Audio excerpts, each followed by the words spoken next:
Sejam bem-vindos, sejam bem-vindas. Iniciando em instantes mais uma live aqui do CREF2RS, o Conselho Regional de Educação Física do Rio Grande do Sul. Chegou já o nosso convidado aqui. Vamos iniciar em alguns instantes. Só vou dar alguns recados rápidos. O nosso tema de hoje é primeiros socorros na educação física. Tema extremamente relevante, pouquíssimo falado, né? Pouco comentado. E o nosso convidado de hoje, como sempre, né? Convidado de alto nível aqui. Eu vou fazer a apresentação acadêmica do professor Tiago e agora, conversando comigo, ele já se apresenta, tá? Dá alguns recados rápidos, um recado importante que eu sempre começo a nossa live avisando, é que esse é um espaço que o CREF propicia para que os profissionais que estão no mercado, nas diversas áreas da educação física, possam vir compartilhar um pouco da sua trajetória, dos seus desafios, das oportunidades que enxergam no mercado de trabalho. Chegando aqui o professor Alessandro Gamboa também, conselheiros em massa sempre aqui acompanhando a nossa live. E esse é um espaço aberto a todos nós profissionais, tá? Então, se você, porventura, entende que pode contribuir com a nossa área de alguma forma, trazendo a sua experiência, a sua caminhada, né? As suas expectativas sobre o mercado dentro da educação física, seja muito bem-vindo, seja muito bem-vinda. Basta chamar aqui no direct que a nossa equipe de comunicação faz um contato com você, faz uma triagem e quem sabe em alguns dias você está aqui conosco conversando um pouco, contando um pouco da sua trajetória. E se você quer indicar alguém, o procedimento é o mesmo, tá? Indica o nome aqui, indica o contato aqui no direct que nós vamos providenciar para que em seguida você ou o seu indicado esteja aqui conosco, tá? O nosso convidado de hoje é o professor Tiago Cardoso, que é registrado aqui no CREF-RS. Ele é graduado em Educação Física, doutor em Saúde da Criança, Pediatria e docente dos cursos de Educação Física e Fisioterapia do Centro Universitário Cenicista de Osório. É pesquisador nas áreas de pneumologia, saúde pública e treinamento físico. O Tiago também ministra cursos e palestras sobre treinamento físico, educação e saúde, atendimento pré-hospitalar, salvamento aquático e prevenção de combate a incêndios. Atua também como instrutor nos cursos de resgate ao trauma e busca e resgate em áreas remotas. Tiago, eu vi que tu já solicitou aqui.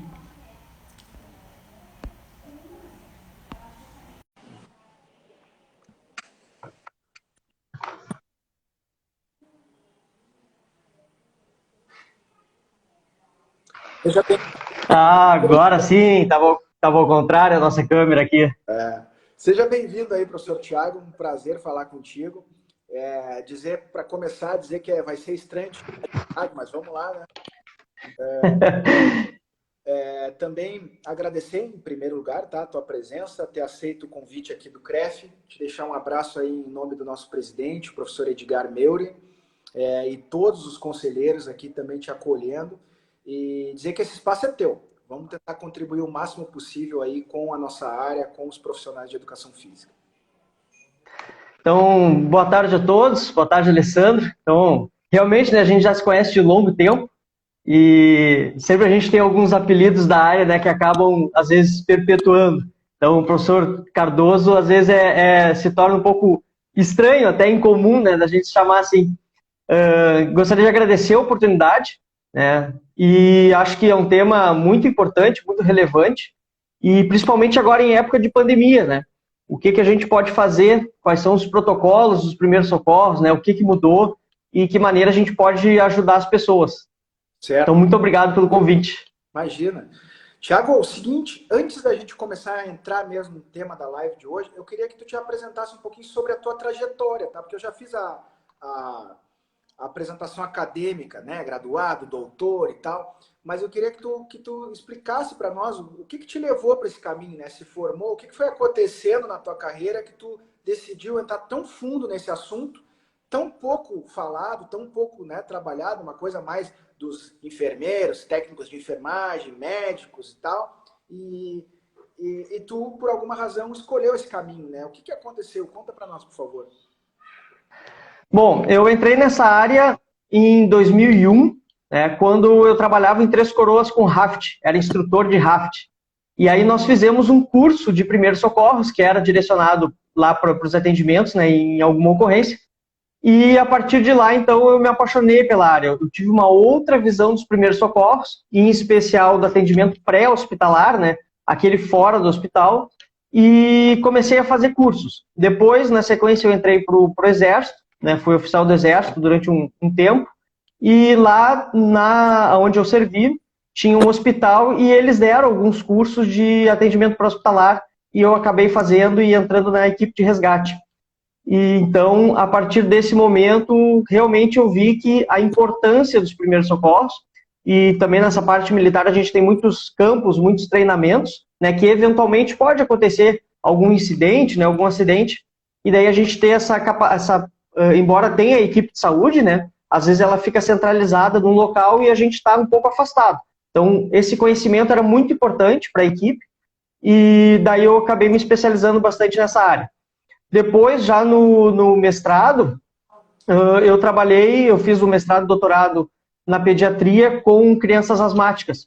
Então, essa parte da crise asmática, né, daquela angústia, daquela ansiedade e principalmente a dúvida do que fazer nesse caso, porque também é um caso de primeiros socorros. E a gente tem muitos praticantes de atividade física, de exercício físico, que têm asma, né? Principalmente atletas profissionais, né? Às vezes o pessoal não tem esse conhecimento, mas muitos atletas profissionais têm asma, né? E claro que tem todo um tratamento, né? Uma preparação pré-exercício para poder desempenhar a função bem. Então, acho que super importante esse tema e com essa trajetória. Depois, em 2012, eu entrei no primeiro grupo voluntário, que era um corpo de bombeiros aqui da região metropolitana, e ali, então, eu comecei a atuar mais ativamente, né, com os primeiros socorros, de combate a incêndio, ali como citou né, na leitura inicial, e atualmente eu faço parte de um grupo voluntário na RS-40, em Viamão, que é como se fosse SAMU, né, então é um atendimento de ambulância, e também sou voluntário no pelotão Alvorada, do Corpo de Bombeiros Militar do Rio Grande do Sul. Então tem um envolvimento bem prático, realmente, com os primeiros socorros. Sim, pô, show de bola. Deixa eu te dizer, esse é um tema que é pouquíssimo, né? Eu lembro que quando eu fiz a minha graduação, ele era uma disciplina eletiva. A educação física, academicamente, se preocupava, pelo menos na minha época, pouco com isso. Como que tu vê isso, essa relação e essa preocupação das instituições de ensino em proverem para os seus futuros profissionais essa capacitação? Ainda a maioria das instituições, tanto no bacharelado quanto na licenciatura, colocam essa disciplina como sendo eletiva, né, aquela optativa. Não são muitos os currículos que ela é obrigatória. E faz falta, né? Porque tanto no bacharelado quanto licenciatura, a gente eventualmente vai ter algum acidente, né? Vai precisar fazer os primeiros socorros, nem que seja, por exemplo, um desmaio, uma hipotensão, ou alguma coisa do tipo. Então, a preparação do graduando, né? Ela é fundamental. E bem como tu citaste, ela é mais voltada para a enfermagem. E o pessoal tem essa ideia, né? E até me perguntam, né? Pô, mas tu não é enfermeiro, como é que tu dá curso de primeiros socorros? Como é que tu te envolve tanto? Então, os primeiros socorros, né, a gente vai ver em países mais desenvolvidos, as crianças, já lá na escolinha, né, nos primeiros anos do currículo, já começam a ver alguma coisa de primeiros socorros. Né? Tem muitos vídeos na internet, a gente vê as crianças praticando, fazendo o RCP, né, que é a ressuscitação cardiopulmonar, e nós aqui no Brasil ainda estamos engateando um pouco nesse sentido. Então, na universidade que eu dou aula, nós temos essa disciplina também optativa, mas a gente sempre tenta reunir os alunos e mostrar a importância para que eles façam a disciplina, que eles escolham essa disciplina. E daí o que acontece, né? Às vezes essa disciplina ela é optativa e os alunos da educação física eles acabam sendo direcionados, vamos dizer assim, junto com os alunos da enfermagem.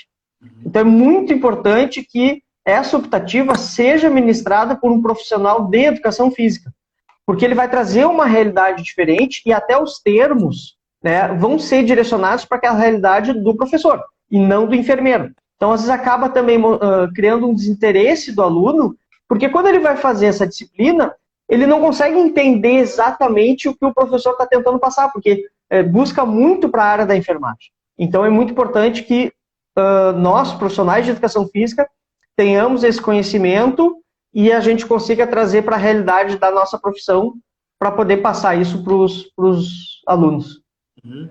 Conhecendo a escola, como tu conhece, conhecendo a academia, as áreas de atuação do profissional de educação física, quais são os conhecimentos que tu diria assim, ó, isso aqui não tem como trabalhar numa academia, numa escola, num lugar, sem saber, assim, tu teria alguma coisa nesse sentido, assim, coisas importantíssimas que a pessoa tem que ter um conhecimento? Dentro dos primeiros socorros, a gente precisa dominar bastante anatomia e fisiologia, né? As partes do corpo, efetivamente, né? Num caso de trauma, né? Coisas bem simples, como cair um peso em cima do pé do aluno, ou o aluno tropeçar e cair na esteira, né? Então, qual parte, né? O que compõe aquele membro que tu vai atender, que tem, porventura, pode haver uma luxação, pode ser um indício de fratura. Então, a anatomia é muito importante. A fisiologia, ela vai nos trazer um entendimento, por exemplo, de um desmaio. O que pode ter provocado o desmaio? Né? Uma hipoglicemia. Em virtude do quê? E aí, então, essas duas são as principais que a gente precisa saber. A biomecânica, ela também é muito importante. Só que a biomecânica, nem todas as graduações de licenciatura compõem o currículo. Mas ela é muito importante, que é o que a gente chama da cinemática do trauma, né? Quando a gente vai fazer um atendimento, a não ser que tu esteja vendo aquele acidente, né, a exemplo da pessoa que cai na esteira, e ela sente uma forte dor no tornozelo. Se ela tiver consciente, lúcida, ela vai conseguir te dizer exatamente o que aconteceu. Senão, tu vai ter que coletar essas informações com aqueles que viram a situação. E a biomecânica, ela vai te trazer o entendimento desse impacto, né? O que ocorreu? Que maneira o corpo se movimentou que gerou aquela lesão? Então, eu acredito que essas três, mas principalmente anatomia e fisiologia. Na escola, como tu citaste, a gente tem a Lei Lucas, né? Que às vezes o pessoal até escuta, mas o que é a Lei Lucas, né? A Lei Lucas, ela surgiu em 2007, em 2017, na cidade de Campinas, em São Paulo. O Lucas, ele foi para um passeio, esses passeios que os colégios fazem, e ele estava lanchando. E aí ele morreu engasgado. E nenhum professor, ninguém sabia fazer uma manobra simples, que é a manobra de Heimlich. Com isso, então, surgiu esse projeto de lei, foi aprovado em 2018, e aí, então, as escolas, tanto do Estado, né, o município, e as particulares, os seus professores e funcionários, eles devem, então, a partir dessa lei, ter um curso de primeiros socorros, voltados, claro, para a área de atuação. Então, se é ensino médio, se é ensino fundamental, então um pouco direcionado. O conhecimento de primeiros socorros básico, ele é para todos, mas tu acaba direcionando para o teu público específico. Então, essa importância, né, às vezes a gente precisa de uma lei, né, um decreto, alguma coisa jurídica, vamos dizer assim, meio que para forçar as pessoas a realizar determinado curso, para ter esse conhecimento.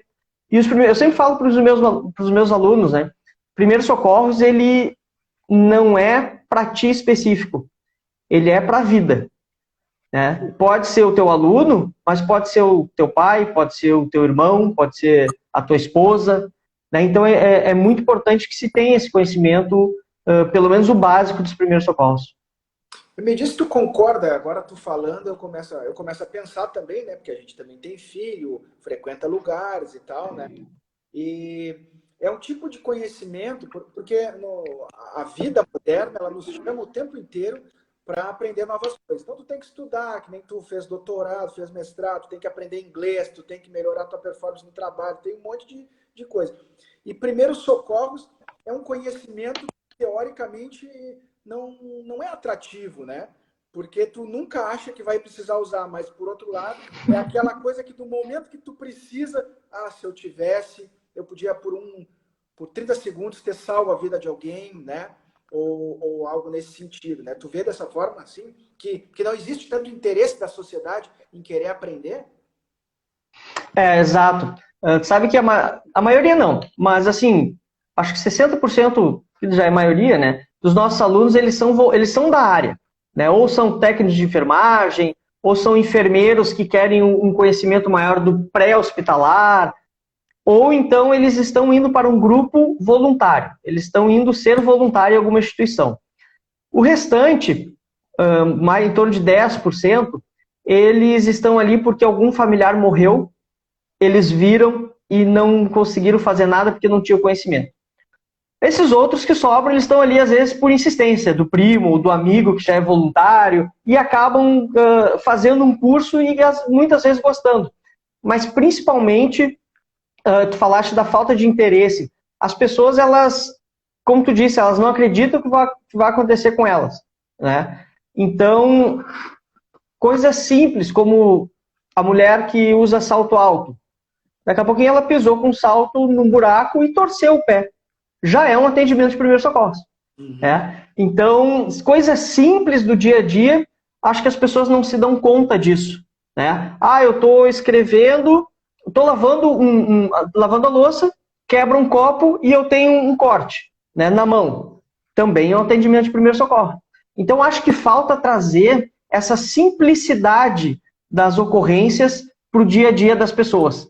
Então, acho que as pessoas ainda têm uma visão de que os primeiros socorros é algo elaborado, que precisa uma ambulância, tem que ser um enfermeiro, um técnico de enfermagem. As pessoas não têm, acho que ainda não se apropriaram de que coisas simples já são atendimentos de primeiros socorros. Uhum.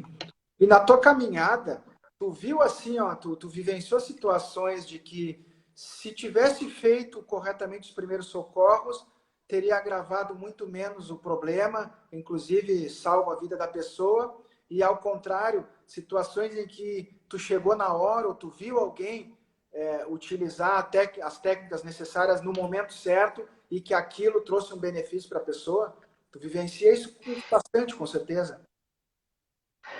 Sabe que na atuação do voluntariado, principalmente, eu sou bombeiro civil também, então atuo com eventos, eu tenho uma equipe de bombeiros civis que trabalha em eventos, trabalha em shows, né, em algumas atividades.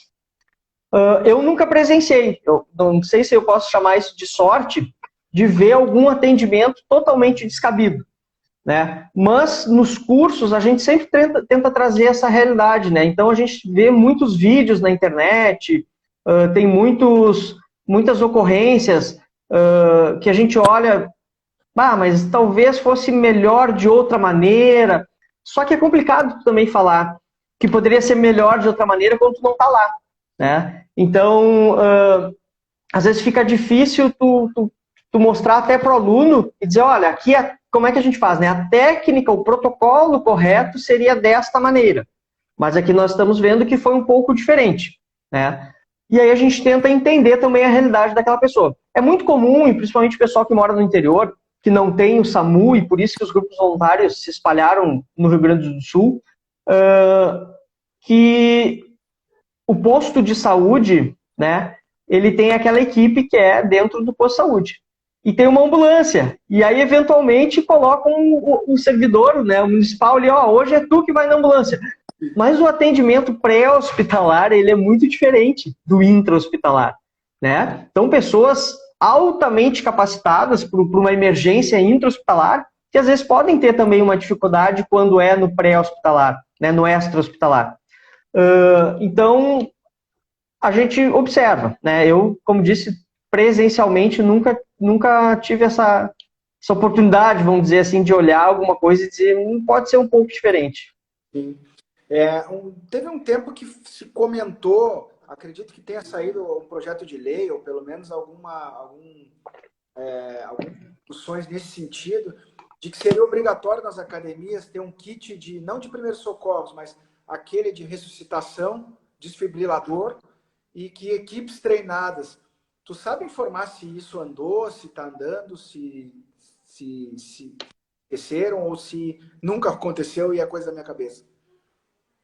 Não, existe alguns projetos para que melhore isso, né? A gente tem algumas normas regulamentadoras que trazem essa necessidade, né? Mas são normas regulamentadoras que são muito amplas, né? A gente tem um pouco mais detalhado em relação, por exemplo, canteiros de obras, né? Ou aqueles locais que tem o SESMIT, né? Que é o conjunto dos profissionais de saúde dentro da instituição. Para academias, especificamente, não tem uma lei que vá obrigar a ter o kit, né? A não ser a ANR que vai nos dar uma ideia em relação a isso daí. Só que, quando a gente fala de grandes eventos, e aí isso entra eventos esportivos, por exemplo, a gente tem aí sim, aqui no Rio Grande do Sul, inclusive, é obrigatório para a liberação do alvará do bombeiros, para que ocorra aquele evento. 5.000 pessoas, tu tem que ter um desfibrilador. E a cada 5.000, um outro desfibrilador, né, até a quantidade de 5. Então, ali sim, é bem específico, mas vem da obrigatoriedade do Corpo de Bombeiros na liberação do alvará. Mas é muito importante, né? Em relação aos cursos, então ficou de forma assim mais ampla e divulgada a Lei Lucas. Dentro dos estados e municípios, alguns têm a regulamentação, né? Tem alguma lei, tem algum decreto que vai exigir que as academias ou os clubes tenham essa formação. Alguns clubes, pelo tamanho, pela quantidade de população que vai frequentar aquele local, eles têm o que a gente chama de brigada de incêndio, né? A brigada de incêndio ela é um conjunto de profissionais, né, que trabalham naquele local, que são voluntários e fazem um curso de combate a incêndio e também de primeiros socorros. Então, a gente tem esse grupo, essa equipe, né, que tem esse treinamento específico. Né? Mas, de forma geral, profissionais, por exemplo, personal trainer, né, seria muito importante, porque 280, quase 290 mil pessoas morrem no Brasil com problemas cardíacos.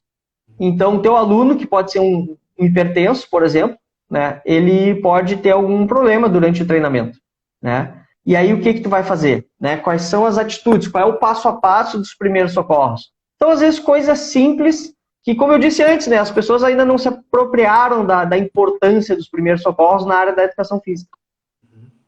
Precisa ser obrigatório, né, para a pessoa correr atrás e querer se desenvolver. Tem uma pergunta interessante aqui do Ricardo, Thiago, que acho que ele é teu conhecido, teu amigo, está aqui te prestigiando. Olha só, até que ponto a técnica se sobressai a capacidade de lidar com o momento estressante de um caso complicado de lesão grave, né? Então, isso tem tudo a ver também, porque às vezes tu faz o curso e aí chega na hora lá e amarela, não consegue aplicar o que... Exatamente, exatamente. É bem comum, assim, é mais comum do que as pessoas imaginam, inclusive. Não, mas ele fez o curso. Não, não quer dizer muita coisa, né? O que a gente sempre recomenda? Que tu esteja em atuação constante. De duas maneiras. Ou tu vai fazendo cursos, né, te aperfeiçoando, e aí com isso, a maioria dos cursos tem algum tipo de simulado, e aí então tu está em contato com aquele atendimento, né, com aquela maneira de atender. Ou então, que é o principal, fazer parte de um grupo voluntário, né? Esse é assim, vamos dizer, o padrão ouro, né? Porque ali sim tu vai estar fazendo além de um simulado. Dá exemplo desses que eu participei e que eu participo atualmente, é vida real, né? Como é que funciona? A gente tem plantões, a exemplo desse de Viamão. É um plantão de 12 horas, e tu pode fazer até 24 horas, ou seja, tu pode fazer 2 plantões numa corrida, né, direto. E não importa se no teu plantão durante o dia tu fez um treinamento, se tu tiver no plantão da noite, tu vai fazer de novo um treinamento. Né? Então tu está sempre retomando esses conceitos técnicos e fazendo alguns simulados ali dentro da instituição. Só que quando toca o telefone, que tu vai para a ação, aquilo ali é a vida real. É uma outra pessoa que está lá necessitando do teu atendimento. Então, o voluntariado te traz essa realidade. Né? E aí tu consegue perceber em ti mesmo essas dificuldades de chegar lá e travar. A gente tem uma máxima no voluntário que é: se tu não travou, um dia tu vai travar. Te prepara porque vai acontecer. Não importa se tu é experiente, se tu é novato, isso vai acontecer com todo mundo. Então, essa é a vantagem de tu ser um voluntário, né, numa instituição, que está ali atuando. E é bem interessante porque, principalmente agora em época de pandemia, a gente tem outras ocorrências, né? Por exemplo, a tentativa de suicídio, né? Então a gente tem outros fatores envolvendo fatores psicológicos, porque às vezes também o pessoal olha para os primeiros socorros e imagina que é só a fratura, só o corte, né? Só bateu a cabeça. Não, tem outros aspectos também, né? Então às vezes tu está lidando com a pessoa que ela está com alto grau de depressão e ela está a ponto de se jogar da janela, por exemplo, né? E tu pode estar ali naquele momento, pode ser até um familiar, né, que não deu, ou de repente a pessoa não percebeu aqueles sinais da depressão, e ela está na janela e tu chega em casa e está naquele vai, não vai. Isso também entra dentro das emergências psicológicas, né, que a gente vai também trabalhar. Então é muito importante, é muito amplo essa parte dos primeiros socorros. Mas o contato, a exemplo do voluntariado, que eu sempre gosto de falar, né, ele vai te trazer essa realidade, vai evitar com que tu tenha tanto medo de atender alguém. Uhum. É extremamente importante isso que tu trouxe, né? Porque eu, particularmente, eu não tinha me dado conta desses outros aspectos que podem também acontecer, né? Tipo questões psicológicas, assim. Tu pode fazer um overview aí, um geral sobre o que é, então, primeiros socorros, o que estaria incluído dentro de uma atuação de primeiros socorros? Bom, então os primeiros socorros é aquele atendimento inicial à vítima. Mas vítima de quê? Pode ser uma fratura, pode ser um desmaio, uma convulsão, uma hipoglicemia, pode ser algum caso de depressão e tentativa de ideia suicida. Então, toda a pessoa que vai realizar um atendimento de primeiros socorros, que são essas ações, ela necessita de um conhecimento básico. Esse conhecimento básico, então, vai ser adquirido através de um curso. Tem muitos na internet, ou então aqueles cursos presenciais, que é o que a gente sempre indica, né? Porque tu vai ter um pouco mais de vivência nessa troca de experiência com os instrutores e até mesmo com os colegas que sempre trazem alguma coisa importante. E a gente tem várias áreas, né? Tem as emergências psicológicas, tem os traumas, né? Então, fraturas, entorses. A gente tem também os casos clínicos, né? Então, esse que eu disse, convulsão, hipoglicemia, né? Epilepsia. E a gente tem um outro que está dentro do grande grupo de primeiros socorros, mas ele é trabalhado de uma forma um pouco separada, que são as emergências aquáticas. Né? Então, as emergências aquáticas, ela tem um protocolo específico dela. Tanto é que a gente tenta não misturar as emergências aquáticas dentro do mesmo curso de primeiros socorros. Trabalhar ela um pouco individualizada, porque ela tem um conteúdo bem extenso também. Que agora nós estamos chegando, inclusive, na época, né?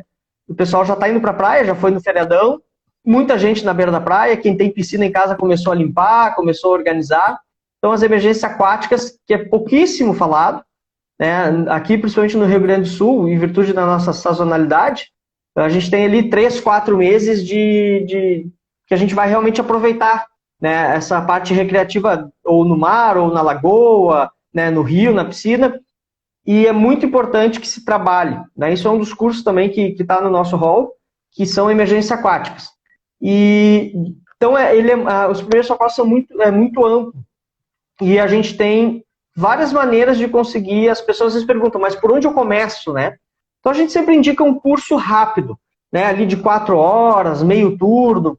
E aí, conforme tu vai te apropriando, tu vai pegando cursos maiores, 10 horas, 20 horas. Né? Quem gostaria de ir mais a fundo para essa área, tem cursos de 60 horas, que são muito bons, tem muitas instituições que ministram esse curso. Então, esse seria o caminho para a pessoa entender um pouco mais e, principalmente, perder o medo e conseguir salvar uma vida aí, quem sabe. Uhum.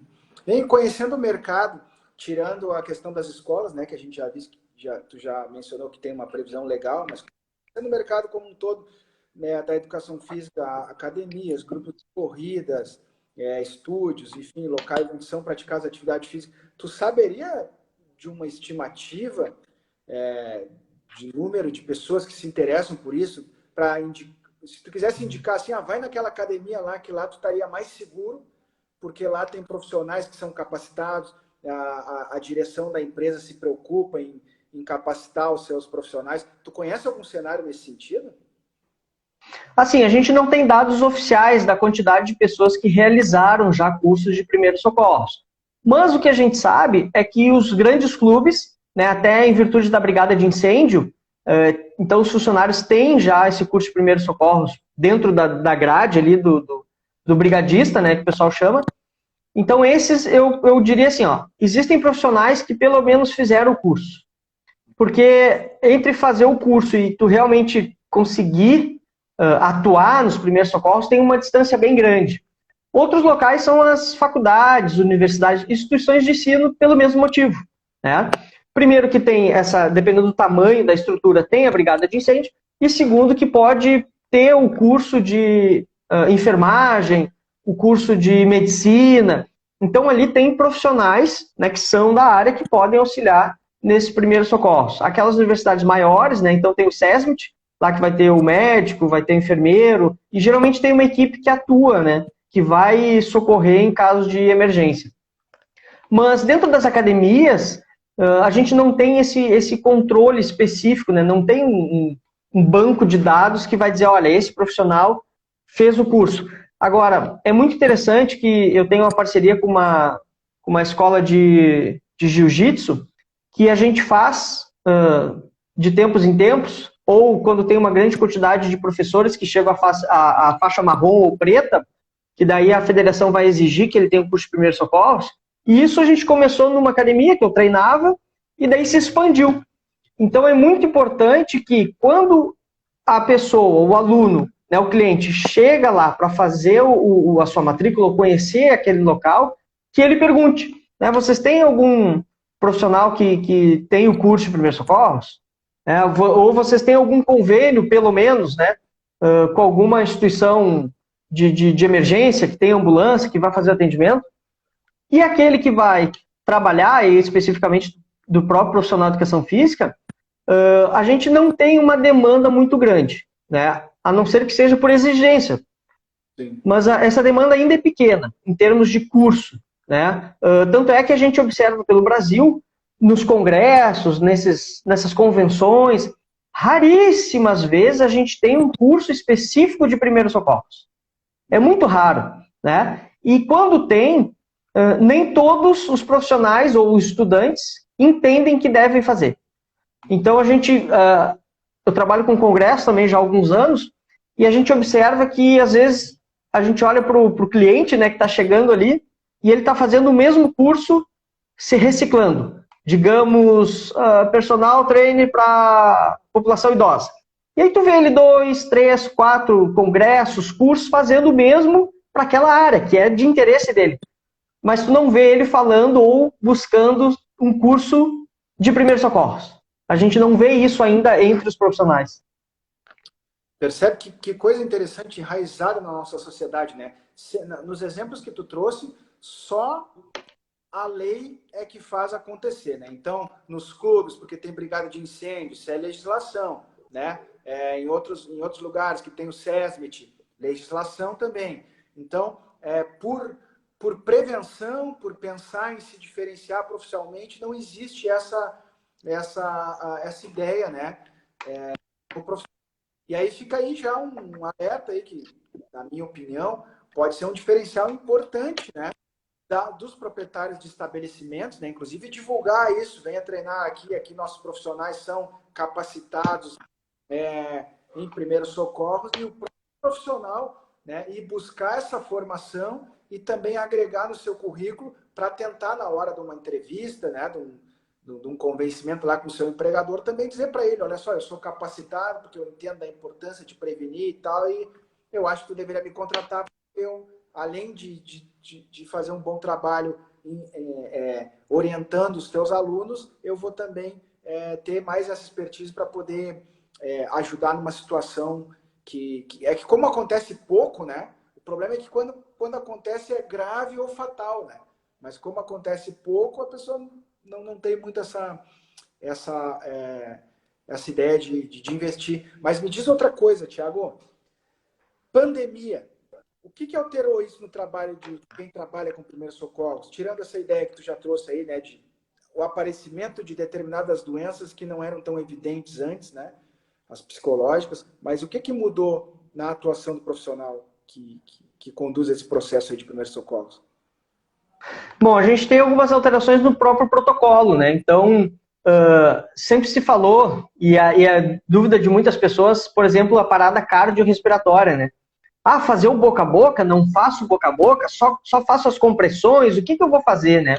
Então, com a pandemia, agora com o Covid, há uma preocupação maior em ter essa proteção, né? Então, o atendente, né, o socorrista, aquele que vai prestar os primeiros socorros, então, ele tem que se preocupar mais ainda com a questão da máscara. Então, se for no ambiente aquático, que as pessoas muito provavelmente, embora tenha um protocolo, né, que tu deve usar a máscara enquanto tá, e esse é o protocolo estadual, né, que tu deve utilizar a máscara quando tu tá no ambiente da piscina, mas dentro da água ou deitado na cadeira tu não precisa, nesse determinado momento tu pode ter um caso ali de uma parada cardiorrespiratória e tu vai atuar. E aí, então, a importância de tu lembrar que faz parte, não tem mais como fugir de não utilizar a máscara. Então, esse eu acho que foi a principal mudança do protocolo. Né? A gente sempre orienta, né, e daí os locais que buscam esses cursos de primeiros socorros, a gente sempre orienta que tem um kit, né, pronto para o atendimento, aonde a gente precisa ter pelo menos um par de luvas. Né? Então, a pessoa que ela vai fazer o atendimento, ela precisa se preocupar, em virtude da pandemia, muito mais do que antes da pandemia. Né? Então, essa preocupação. Dentro do kit de primeiros socorros, antes se falava muito, tu vai ter um par de luvas, tu vai ter um esparadrapo, vai ter um soro, e agora a gente tem que incluir também a máscara. Né? Embora todo mundo vai estar de máscara, né, sempre é interessante colocar no caso de emergência. Minha máscara deu um problema, eu estava treinando, e a gente sabe que tem que trocar regularmente, mas, né, eventualmente ali, a gente vai ter a nossa máscara já bastante úmida, que há necessidade de troca, e aí então tu vai fazer o atendimento, tu vai pegar essa máscara nova para estar se protegendo. E a gente e tem se falado muito das pessoas que tiveram a Covid e sofreram, né, acabaram com algum comprometimento, né, ou pode ser comprometimento cardíaco ou comprometimento respiratório. Então, bastante perda de função pulmonar. E esses alunos, eles são aqueles que estão retornando e que nós, profissionais de educação física, vamos recebê-los. Então, a gente precisa ter um entendimento um pouco mais aprofundado sobre os efeitos do pós-Covid, né, da pós-infecção, no treinamento físico. Então, tudo ainda é muito novo, mas esse conhecimento é importante porque ele vai fazer diferença na hora do atendimento dos primeiros socorros. Então, por exemplo, se tu tem uma pessoa com um acometimento que teve uma perda de função pulmonar, então tu sabe quando tu coloca, por exemplo, o oxímetro, ela já pode apresentar anteriormente uma saturação baixa, né, em virtude da doença. E aí, quando tu vai atender essa pessoa que tu coloca o oxímetro, tu olha para ela e diz, nossa senhora! E às vezes pode ter sido só um desmaio, alguma coisa um pouco mais simples, né, que tu pode ter atendido e tu tá olhando ali e se preocupando. Né? Assim como, por exemplo, a pessoa que tem asma, né, ela pode saturar 92, 93, que já é um parâmetro ali quase limítrofe de segurança, e ela está maravilhosamente bem, né, em virtude da sua doença. Então, acho que esse conhecimento, não somente dos primeiros socorros, mas quais são os efeitos, né, os comprometimentos que a Covid pode ter no indivíduo. Uhum. Tu falou sobre asma, né, que é até um problema recorrente aí na vida das pessoas, né, e que quando elas não estão em crise, teoricamente, elas têm uma vida regular, assim, e que eventualmente algum fator pode desencadear uma crise, né? E se a pessoa não está de posse ali do seu medicamento, né? De repente também pode dar algum problema. Eu estou perguntando isso porque eu sei que o pessoal quer saber, né? A gente quer sair um pouquinho da teoria, assim. Daí, acho que a gente tem que aproveitar aí essa situação para exemplificar, assim, O que o profissional de educação física pode fazer nesse momento? No início de uma crise de asma na academia, o aluno estava correndo, começou a ficar com dificuldade de respirar. Pois bem, a asma a gente vai ter uma maior quantidade, uma maior prevalência até ali os 14 anos, 15 anos. Depois ela começa a diminuir os seus sintomas, né? E daí, na fase adulta, alguns vão apresentar, né? Outros podem passar anos sem ter essa crise e depois, mais à frente, por algum fator, né? Porque a asma ela é multifatorial, ter de novo crises asmáticas. É bem importante que a gente entenda que existem duas situações, e aí é aquela pergunta chave, né? A bombinha, ela vicia, né? Muitas pessoas ainda acreditam que a bombinha, né, ela vai deixar a pessoa viciada na medicação. Isso não é verdade. A bombinha, ela é de resgate. Bom, o nome já diz, ela é de resgate, então é para o momento de crise. Se a pessoa ela tem crises recorrentes, ela tem que fazer um tratamento, então, para prevenir. É o tratamento preventivo, é aquela medicação utilizada ali constantemente, né? E isso o pneumologista vai fazer a prescrição, vai fazer toda a avaliação e a prescrição. O que acontece é que as pessoas têm uma grande dificuldade, isso foi tema da minha pós-graduação, sobre o alfabetismo em saúde e principalmente conhecimento sobre asma.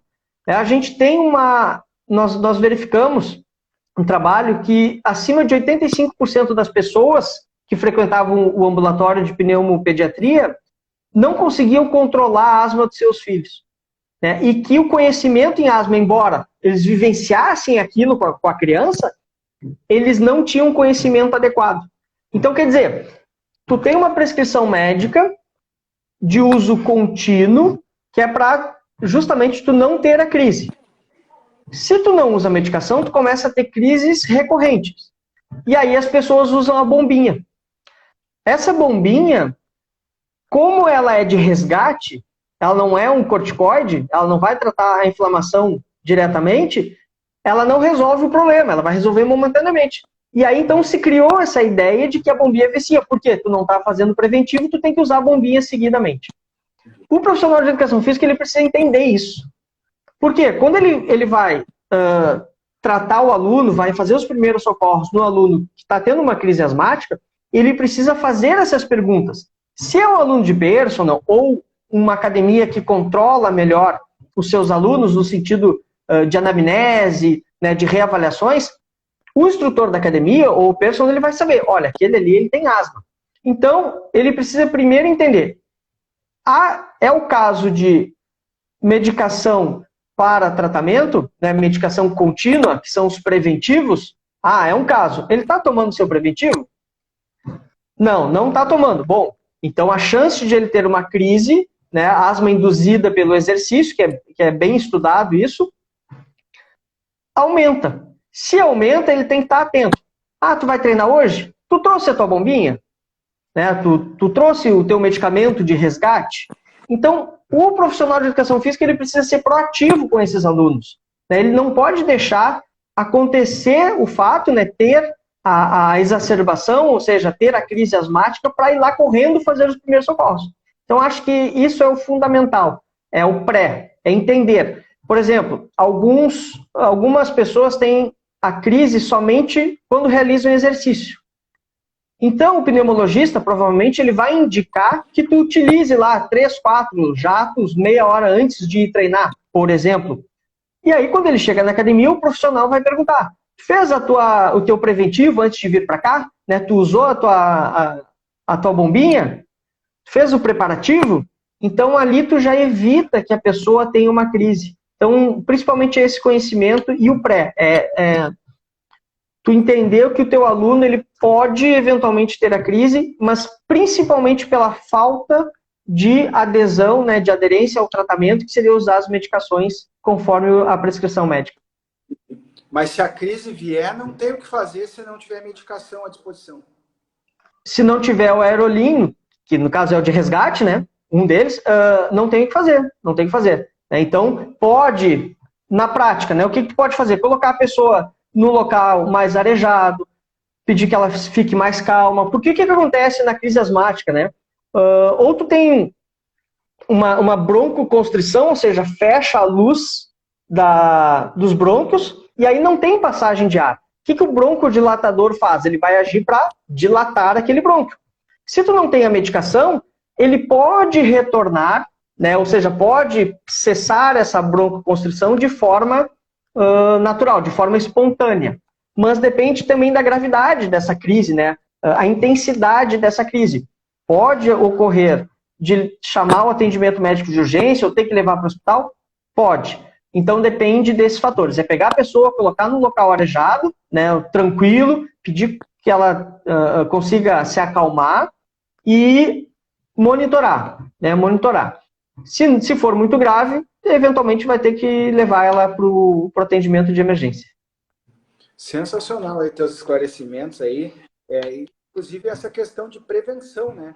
Porque dificilmente compõe uma anamnese, por exemplo, uma avaliação física, elementos só perguntar, tem alguma doença e tal? Não tem e tal. Mas talvez o próprio conhecimento sobre primeiros socorros, um pouco mais profundo sobre saúde, no sentido de doença, né? Não de saúde, dessas questões do que a doença pode provocar, talvez enriqueceria mais o trabalho de avaliação física e aumentaria mais a segurança de todos na academia, né? Então, aí mais uma coisa que fica aí da live de hoje, né? Buscar essa informação, especialmente quem está exposto a essa possibilidade de acontecer, porque quem está o dia, todo dia, tu trabalha 10 anos por dia, 10 anos na vida, todo dia trabalhando, em algum momento vai acontecer alguma coisa, né? Se tu não estiver preparado, aquele pode ser um momento crucial para ti, né? Então, sensacional. Tiago, queria te pedir para deixar tuas considerações finais, já te agradecendo pela oportunidade aqui de poder conversar contigo e dividir com os nossos colegas aí o teu conhecimento. Também, se tu quiser indicar teu Instagram, indicar algum lugar onde as pessoas podem buscar mais conhecimento, mais informação, fica à vontade aí que o espaço é teu. Bom, então eu queria agradecer primeiro o convite.